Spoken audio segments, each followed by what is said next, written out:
Hey everybody, let's talk about my favorite workouts for the marathon, the big one, the full 26.2 miles. Hello everybody, it's Coach Jason here from Top of the Line Running. Hope you're all doing well. So again, this is the premier long distance event out there on the roads. And a lot of folks are running very fast over this time. And how do we train for it? How do we recover from it? Okay, I want to share some of my favorite workouts that'll put you in a position to run your best when it counts the most. Okay, and this is different than training for a 5K. It's different than training for a mile, and so on. Okay, it's a little bit more of a precision in the training that needs to be considered. So if you're a coach or an athlete and you want to talk about this more, and you want to learn about the marathon, make sure you subscribe to the channel and hit the notification buttons too. Okay, that when I go live, you'll know when I go live. You can bring any question you want. Okay, and when I put on new videos, and I've got a lot coming, you'll get those as well. And again, this is, I'm blackbeltrunningcoach@gmail.com is my email address. Okay, again, blackbeltrunningcoach@gmail.com. I want to give my personal email address to the coaches and athletes who, if you have questions, if you need an experienced coach who is a former competitive runner to talk to, I'm also USATF certified. Okay, then you have it here. Okay, it's very difficult to have access to an experienced coach who's willing to be accessible for you whenever you need it to be. So, but that's what I want to do. I'm here to serve you. I'm here to serve the sport in any capacity that I can. I want to help you become better. I want to help your runners become better. So, and I thank you for it. Your supports me is greatly appreciated by subscribing to the channel. So, with that said, it's always a good warm up, a good drills, and a good set of drills and strides, consistent pattern.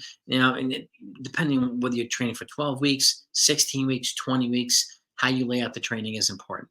Okay, so I help advise coaches in terms of laying out marathon training programs, help advise a lot of athletes how to lay out training programs that's built around their life. A lot of these folks have a family, they have a job, and need to build the training around them appropriately. So that's where the coaching with the eye and the communication part is really, really important. Okay, when it comes to the coaches and athletes. So with that said, here's some workouts that I've used for 2 decades now. Okay, number one, 2-mile repeats. You're building towards 3 to 4 times 2 mile. If you can't do it right now, it's okay. This is something you build towards over time. You can even start with mile reps and then build and then progress to 2-mile reps. Okay, but 3 to 4 times a 2 mile with a 2-minute recovery at your goal marathon pace. So if you're looking to run 7 minutes for the marathon, you're running these in 13:55 to 14 minutes. Okay, and if you're looking to run 6 minutes per mile, then you run 11:55, 12 minutes, and so on.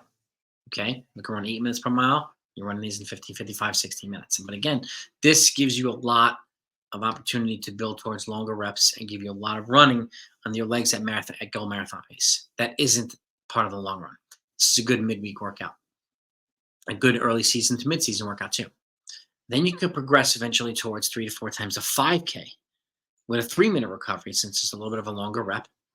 And you progress from marathon pace to half marathon pace. Maybe the last rep is at half marathon pace. Maybe the last 2 reps, depending on how experienced and how fit you are. Okay, either one of them is appropriate, is good, it's beneficial. But again, building towards them over time, gradually, is an important piece of the progression process. So this is where communicating with your coach is really, really important. This is where looking at your training and say, okay, this works, this didn't work. I did not do enough of this. I should do more of that, and so on. Okay, that's all important. Those are all important parts of the training. So that's workouts 1 and 2. And then your long run. Okay, I do, if you have the opportunity to do 3 long runs at 20 miles plus before the marathon race itself, I highly encourage you to do it. Why? Because at this point, you want to do 10 miles of it at goal marathon pace. And if you could do, we'll use 20 as an example. You run 20 miles, but the first 10 miles of it are at marathon pace, and the next 10 miles are just relaxed, steady.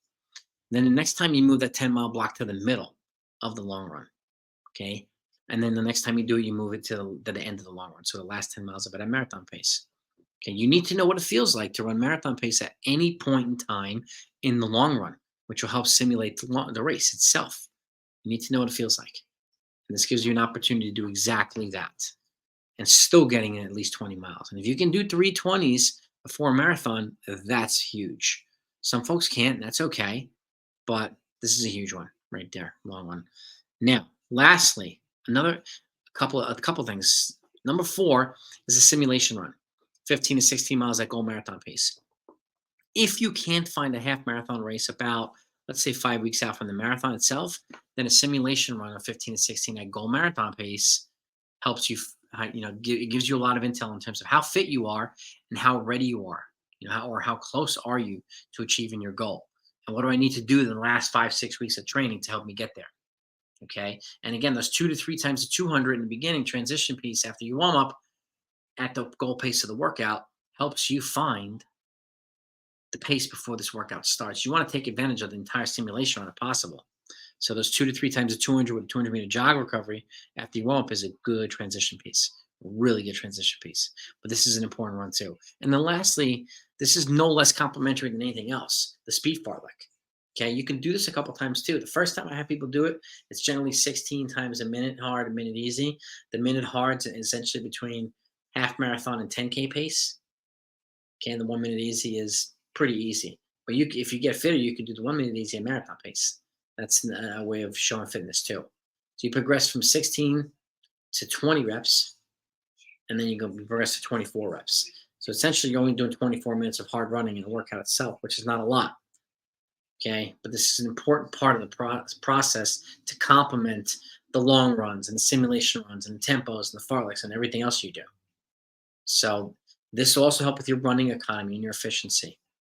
Okay, help with better stride cadence and by a better stride pattern. And the more energy efficient you become, the more effective you become here, the better you're going to be at preserving energy, which is absolutely critical in marathon racing. Okay, maintaining good form, maintaining efficiency, so you're not fighting against your own body's mechanics is key. Okay, we do not need the bear to jump on our backs at 20 miles into the marathon. So it's hard to get at. And this isn't, and I say this a lot, this isn't the 5K. You can't come back next week and do it again and expect the same type of recovery and come back. So it's a little bit different. But I wanted to share those workouts with you today. Let me know what your thoughts are. Okay. If you have questions, do not hesitate to reach out to me. Okay, if you want, any feedback on how to and when to plug this stuff into the training, which is just as important as why, don't hesitate to reach out to me. And I'm happy to, I'm happy to help any way that I possibly can. And again, the more you know as a coach, the more you know as an athlete, the better. That's it. I'm not here to compete with you. I'm here to help you. I'm here to serve you. Okay. And this is information. If it's going to be helpful, I am happy to share with you. So that's what I got for you. Have a great week. Talk to you next time.